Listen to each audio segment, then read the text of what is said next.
How do blind see when they dream? What a television apparatus to man, while who has only to shut her eyes to see the most inaccessible regions of the seen and the never seen, who has only to imagine the order to pierce through walls and cause all the planetary backdog decks of his dreams to rise from the dust, on perception, dreams, and the creation of the external world. I'm on the phone with Amelia, a 44-year-old insurance agent who has been blind from birth, and I'm scraping the bottom of my mental to find a descriptive word that would have the same connotation for both of us. How do you perceive things? What do you mean? Yeah, you see them, well, not visually, of course, right? Could you describe the red color red? Red is hot, red is like fire. What about blue? Blue is like the ocean. Like most of us, vision is essential to the way we navigate the world. It's hard to grasp. So this is bullshit. Most blind people remember that what it's like to see. They don't have to construct a mental picture of the world from the ground up. They remember what people are. Amelia never had that actually. How do you recognize people? That depends. If I've hugged them or felt them, I remember their feature. Otherwise, I remember their voices. I guess I just have a sense of people. I know who they are, who I like and who I don't like. Can you describe someone you dislike? This woman from work, I can't stand her. She thinks she's all that.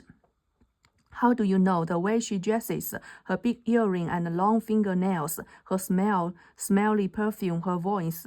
I definitely dream. I had a dream last night, quite a vivid one. In fact, tell me it's a little embarrassing, but I had a dream that I made love with a man on the beach.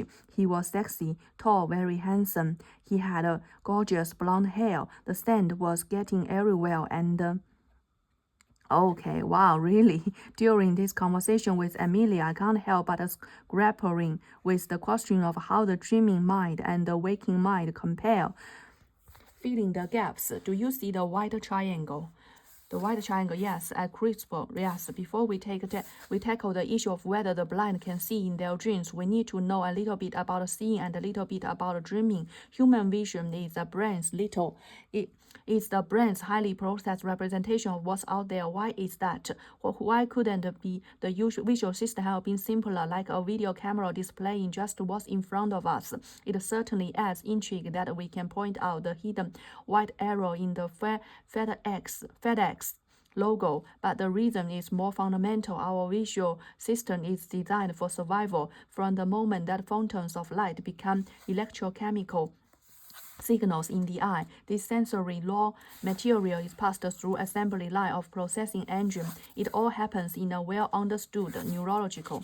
I think it's outdated, this book. The creator into visual code divides the processing job into components. You might have seen paragraphs like this circulating the internet with Clan's real word all at once rather than using the individual words, despite the fact, okay. Neurologists see this process occurring in the brain using magnetic fMRI techniques measure in real time the rate at which blood releases oxygen to brain tissue, provides what's called a bold blood oxygen level depressing signal. The interpretation of the measurement is based on the principle that the neutrons that extract the most oxygen are the ones that are most active. So signals is a measure of neural activity. For a participant read 160 sentences, half of which were true. Of the other 80 sentences, half were clearly false, while the other half were meant to appear true but had subtle distortions, including the one from Moses and his supposed ark. While a machine monitored their brain activity, the participants read through the sentences and marked them as true or false. The results showed that this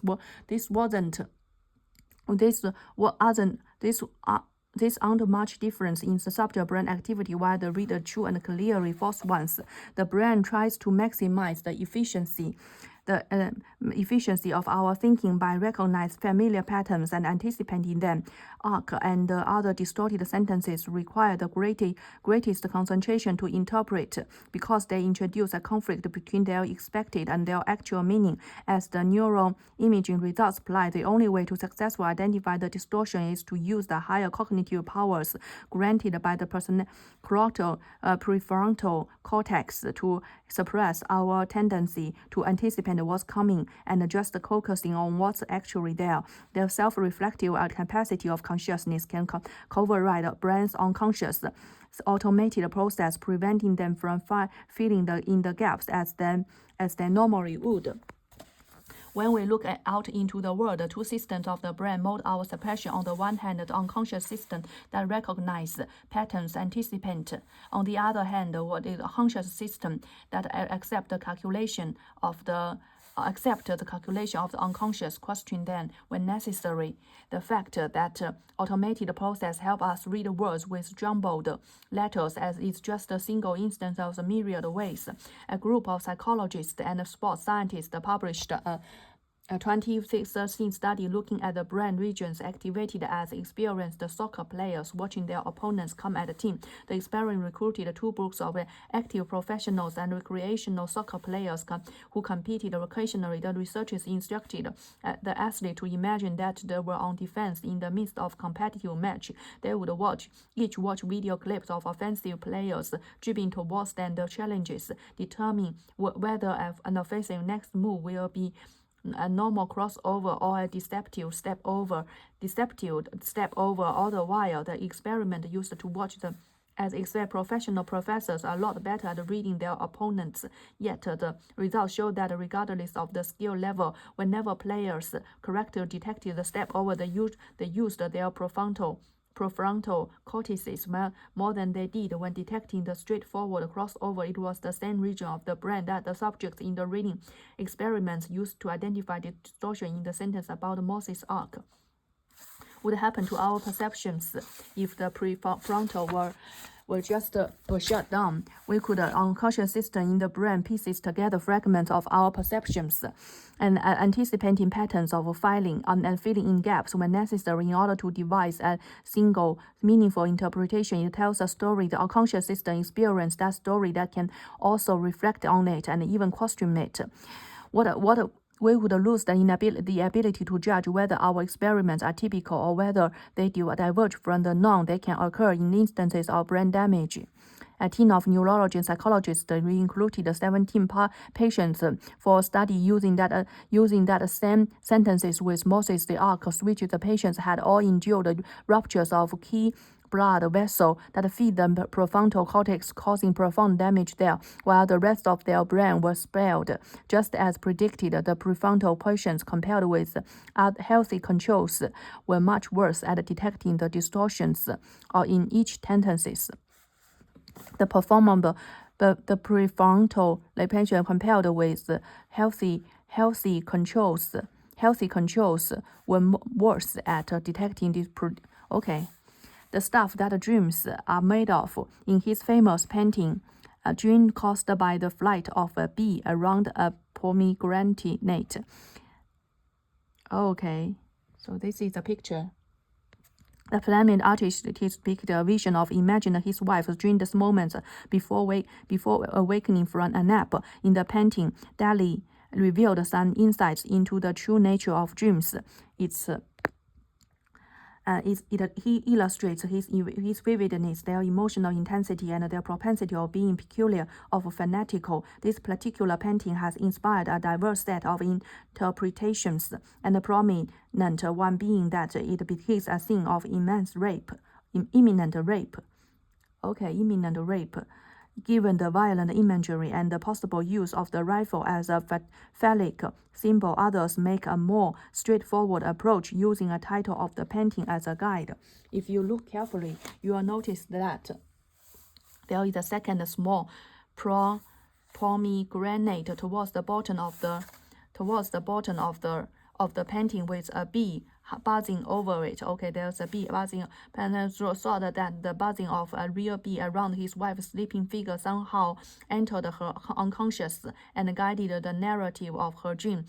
And her dream translated a sudden fear of being stung into violent imaginary, with the stinger represented by the sharp rifle tip pressing into her arm. But how could such a simple stimulus, a buzzing sound, engender such an elaborate mental mirage? Dali painted what most of us already suspected. Though they can often be bizarre, dreams may incorporate elements of our daily life and connect them in novel, occasionally nonsensical or even metaphoric ways to create a narrative. The sleeping brain is a master of storyteller, and that power emerges from its unique environment. When we sleep, our eyes are shut, sounds are muted, essentially closed off from external sensory noise. The mind begins to fill with imaginary generated from within. However, when we dream, we are not completely cut off from outside. Certainly, stimuli like the buzzing instinct can make their way into our nocturnal imaginary. External sensations infiltrate our dreams all the time. One of the most powerful effects of this kind occurs when you spray a sleeping person with water. Over 40% of the time, that stimulus becomes directly integrated into the pulse of dreams. Awakened describe visions that incorporate things like a rainy day, being squirted by someone, or having a repair of a leaky roof. Okay. Still, most of what we dream is quilt of our memories and thoughts and emotions. Often our dreams are abstract reflections of things that occur to us in our daily lives, things we contemplate, worry about, and long for. Many dreams incorporate aspects that are familiar to the dreamer. In 2004, researchers in Belgium used positron emission tomography to scan positron emission tomography (PET) scans to monitor brain activity of subjects as they played the first-person shooter video game.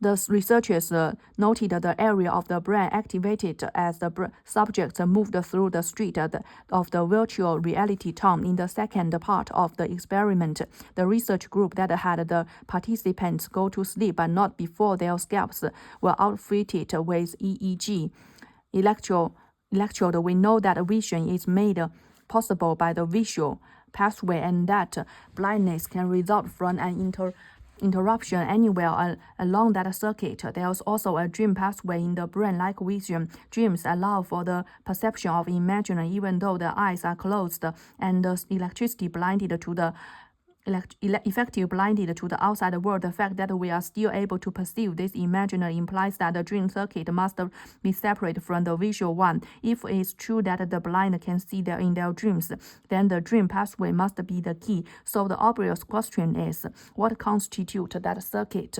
How does the brain create our dreams? Are we, as we enter REP sleep, while your rolling eyes memory period, your eyes are shut, your dream system takes over the thalamus and the visual cortex. It controls your internal sensory switchboard as well as your intent center of image processing, but it still has to get the images from somewhere. Okay. Neurologists have discovered that as we dream, the cell begins behaving differently. Instead of responding to signal arriving from the eyes, of which there are none, that fall under the control of the brainstem, the 脑干 brainstem, the central stalk that adjoins the brain to the spinal cord. The major function of the brainstem is to maintain REP sleep. When most dreaming occurs, many neurologists believe that this link between the stimulus and the brainstem that occur nightly during REP sleep is the basis of dream imaginary. By watching the brain waves that appear as we dream, neurologists have picked up on unique waves called PGO waves. They had realized recognizable shape and size. The same wave is seen in 3 locations in the brain as we dream: the pons, the lateral geniculate nucleus. The renowned dream researcher, a psychiatrist, has theorized that dreams occur due to random firings in the brainstem from the brainstem, the haphazard signal hold to the sensories. Now imagine that the virtual is dealt with at 2 a.m. A barrage of just arrived from the what's more as the signal are a mass of disorganization. After all, they were randomly generated by the brainstem.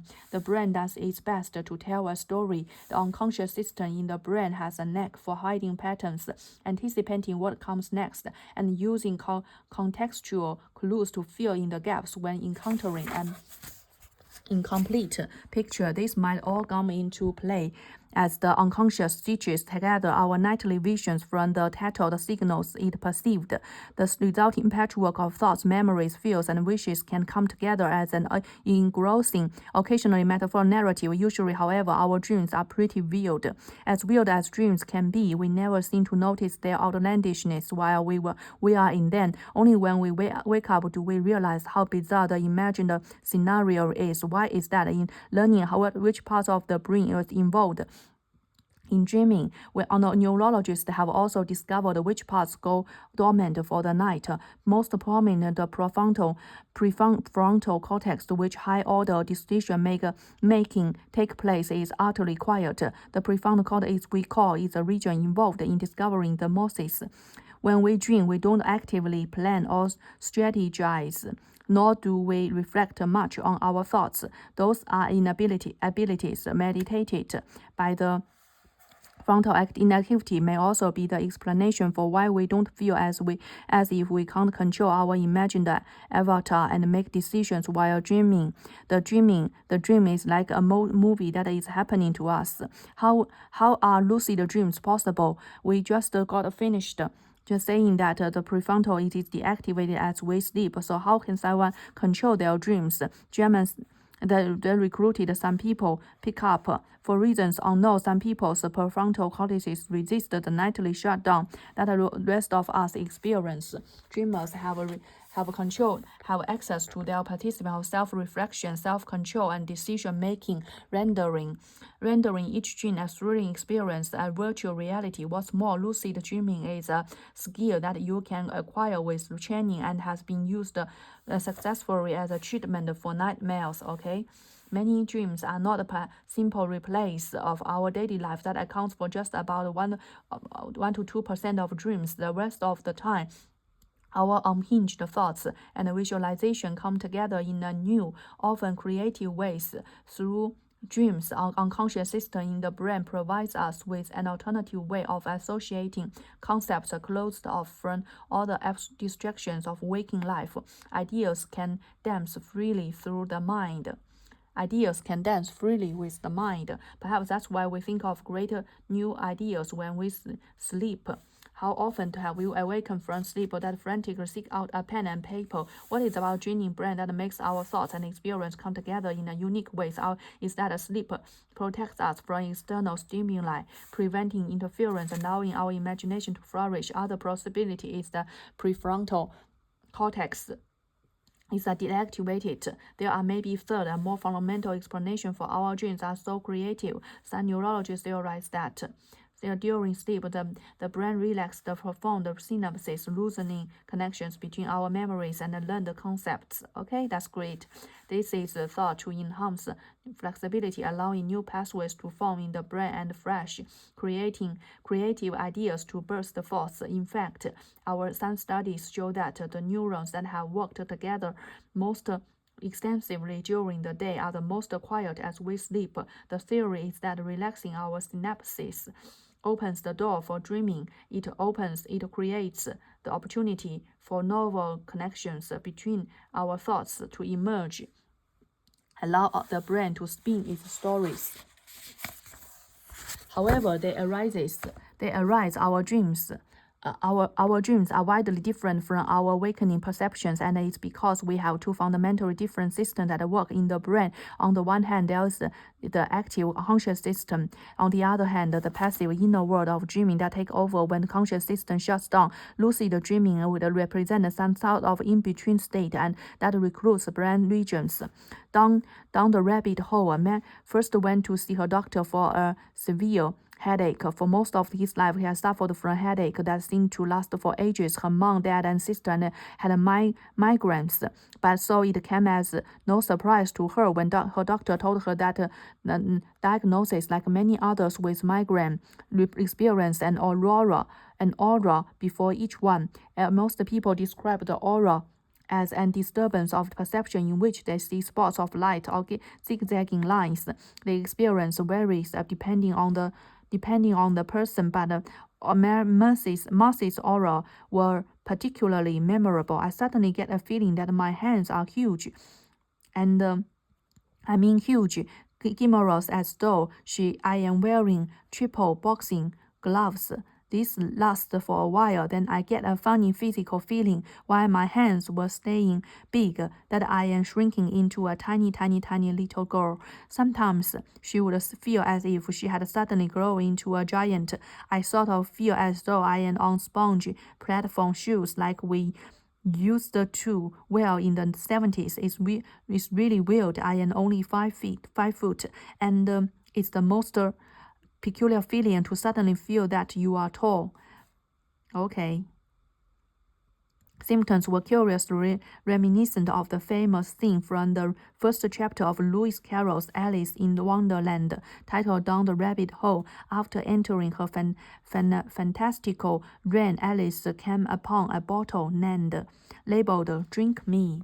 So Alice ventured to taste it and finding it very nice. It had, in fact, a sort of mixed flavor of cherry tart, custard, pineapple, roast turkey, toffee, and hot buttered toast. She very soon finished it off. What a curious feeling, said Alice. I must be shutting up like a telescope. And so it was indeed. She was now only 10 inches high, and her face brightened up at the thought that she was now the right size for going through the little door into that lovely garden. Whatever alien was suffering from, it apparently caused the hallucination much like those with mysterious cocktail provoked, was diagnosed with the aptly named Alice in Wonderland syndrome. It's a neurological condition in which people perceive distortions of size, position, movement, and or color of object in the environment. First described in Alice in Wonderland syndrome can be caused by any number of things, like infections or seizures, but it usually happens in association with migraines, though it is not common. Wonderland syndrome, Alice in Wonderland syndrome might have influenced the work of prominent artists who at times, like Van Gogh, I don't know. A 20th century German artist became known for his drawing inspired by her political impressions of Germany during wartime. Yet at some point in her career, her style appeared to shift from the genre of reality to more abstract representations of people who appeared to have enlarged hands or faces. Okay. I think that's Picasso, enlarged hands and faces. In her diary, lamented being stricken by the following symptoms. Though our terrible state I fell into, when subjects would begin to grow smaller, it was bad enough when they grow larger, but when they grow smaller, it was horrifying. Some scholars have speculated that Lewis Carroll himself had Alice in Wonderland syndrome, as he was known to have suffered from migraine. Perhaps he perceived visual metamorphoses similar to those of his most famous literary character. Why does Alice in Wonderland syndrome happen? Preliminary research seems to indicate that the hallucination arises from a blockade of visual processing. As we know, the visual processing like this, the tricky task requires careful study of the image and presumably thorough, but in the visual, okay? In some cases, Alice in Wonderland syndrome can be a component of a large hallucination disorder. One that comes to mind is redundant hallucination. A rare cause of vivid hallucination had occurred as a cause of damage to the brainstem. People with peduncular hallucination can see anything from bright colors to distortions of size to extreme convincing cinematic hallucination. It was first reported by the neurologist who told her story of a woman who suffered a stroke in her brainstem and as a result began having hallucinations.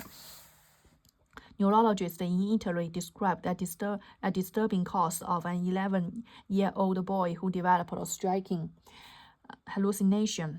Okay, then when returned, knew that the time he would have to defend himself. He looked down and saw a battle helmet and sword ready to be brandished, glaring through the mental eye holes. Bernardo looked upon his adversary and, sword in hand, hallucinated an epic duel. Okay.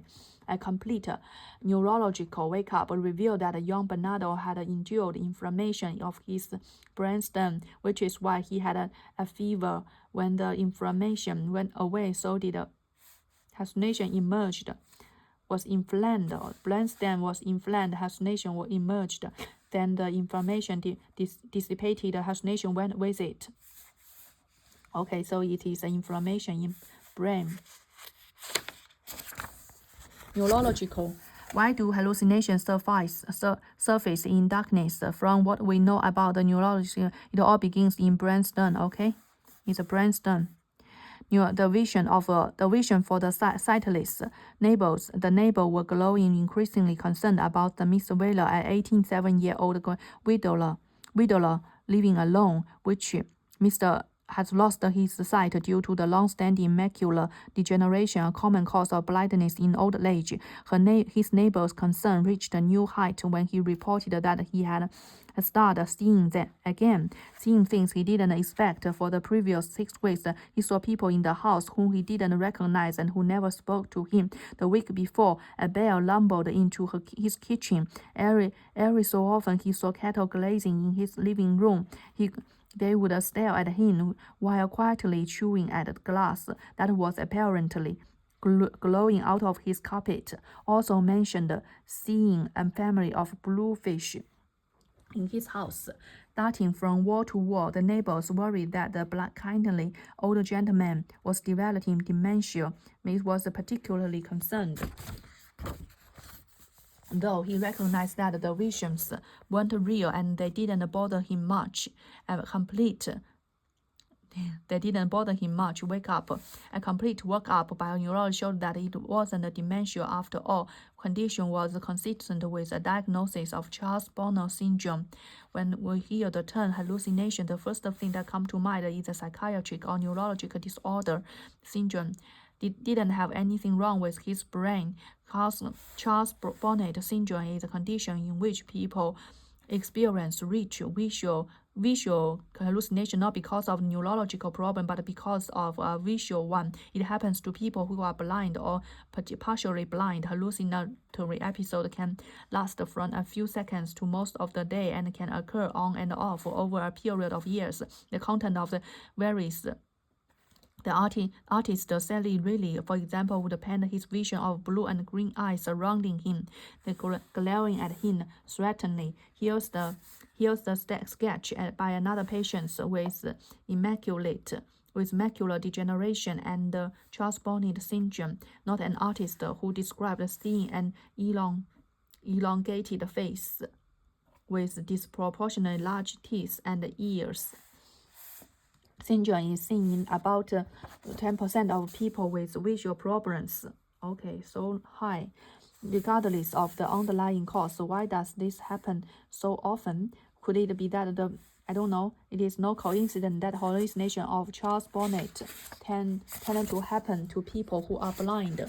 Visual impairment is the key. A research group in London, they recruited 6 people with all the while hallucination. However, as soon as one of them signaled that a hallucination had begun, the receptor suddenly ignited with activity. When the hallucination ended, so did the illumination of the verticals on the screen. Told a lot more about hallucination than just the time course. Signal revealed which visual processors were being utilized to create the visions. syndrome, the visual cortex activates without any input signal from the eyes.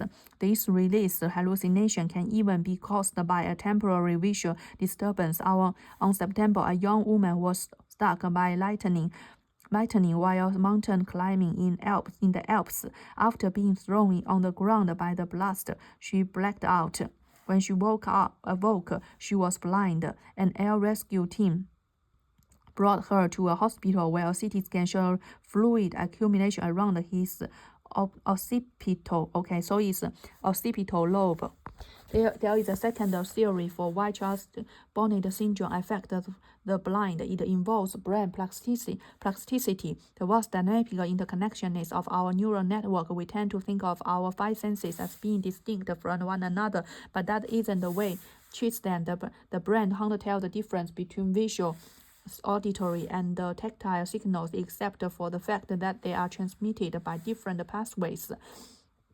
As long as the circuits are hooked up correctly, the informal, okay, I don't think so. Seniors are aware of their own blindness, so they tend to realize that what they are seeing isn't real. Okay, some people can't realize their blindness with minimal activity happening in the auditory circuit. Brain filled in the void with sounds of its own making. If a sound was loud enough, like that of a subway rushing past, was able to hear it. Hallucination stopped as the sensory vacancy disappeared. Okay, this is the sensory vacancy. Make the hallucination. Look lives in a temporal lobe. What does the name look mean to you? If you are a Star Wars fan, these words don't simply refer to a character from a movie. When you read them, you are momentarily transported into a science fiction universe, a clash between good and evil, and an iconic pop cultural sphere. But what if you had a severe? But what if you saw a picture of Mark, the actor who portrayed him? We will see that the neural pathway of 5 center overlap, perhaps monitoring. Okay, but this pattern went deeper, using finally the experiments banters. I just think that this book is not so good because there are many basic things that they don't know. Our sensory system were designed for survival. It initially processed through parallel pathways.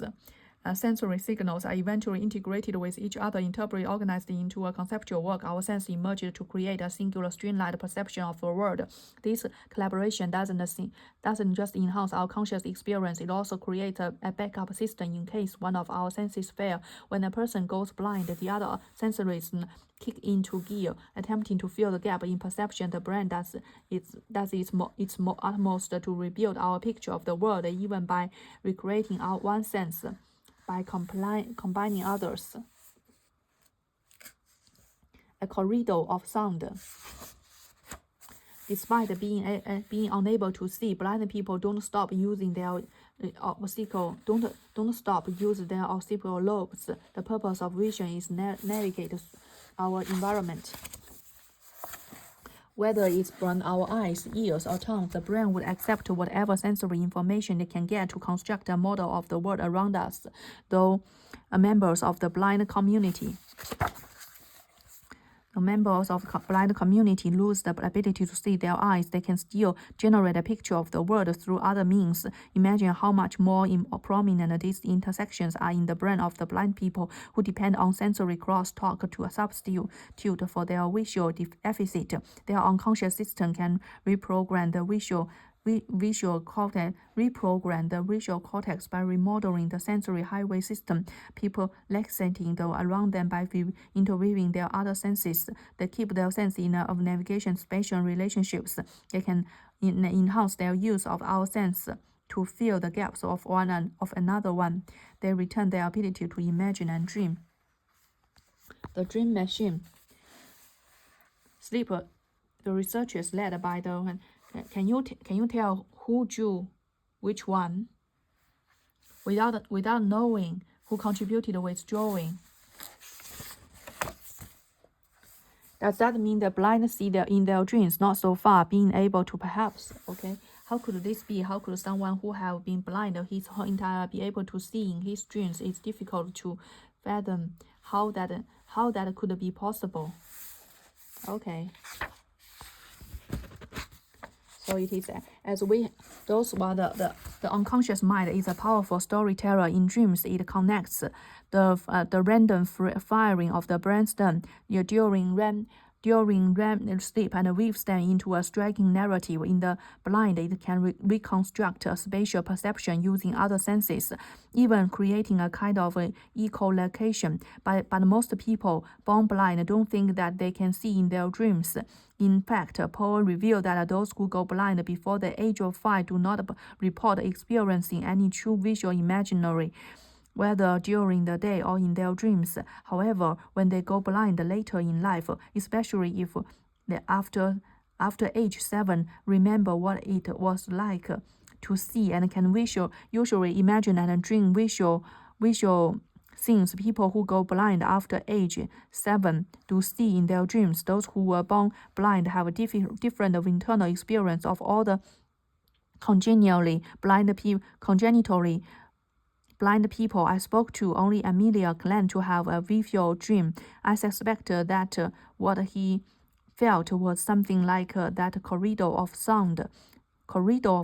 She had a sensual dream, sex on the beach, that involved her emotion and intimate physical sensations into a singular fantasy. As one crucial ingredient that sets dream apart from reality is the deactivation of the prefrontal cortex. From the prefrontal constant reality checking, the brain's dream circuitry is unfettered. It can conjure up a fantasy so vivid, so immersive, and so widely detailed that it might not for the briefest of moment appear to someone as if she has experienced something beyond the bound of her usual sensory perception. Only when she awakens might she begin to doubt it, as was the case with Amelia.